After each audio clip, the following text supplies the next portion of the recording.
Hi. ఇది తింటే మంచిది, అది తింటే మంచిది, ఇది తింటే తగ్గిపోతుంది, ఈ లోపం ఇది తింటే తగ్గిపోద్దని రకరకాల ఐడియాలు ఇస్తూ ఉంటారు. అలా ఒక్కరోజు తింటే మనకు వచ్చిన లోపం తగ్గిపోదు. ఎందుకంటే మనకి రోజుకి 40 నుంచి 60 రకాల పోషకాలు అవసరం.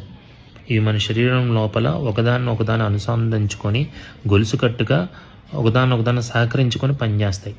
ఏ ఒక్కటి లేకపోయినా ఇంకొకటి గొలుసుకట్టు విడిపోద్ది. ఎందుకంటే ఫర్ ఎగ్జాంపుల్ విటమిన్ డి కావాలి. విటమిన్ డి కావాలంటే అది ఒక స్టోర్ అవ్వాలంటే మనకి కొవ్వు అవసరం. విటమిన్ డి తయారవ్వాలంటే మెగ్నీషియం అవసరం. విటమిన్ డి మన పేగుల్లో ఉన్న కాల్షియంని రక్త కణాల్లోకి తీసుకొస్తుంది. ఆ కాల్షియంని విటమిన్ K2 రక్త కణాల్లో నుంచి మన బొయ్కుల్లోకి తీసుకొస్తుంది. సో ఇలా గొలుసుకట్టుగా ప్రతిదాన్ని ఒకదాని అనుసంధానంతో గొలుసుకట్టుగా పనిచేస్తాయి.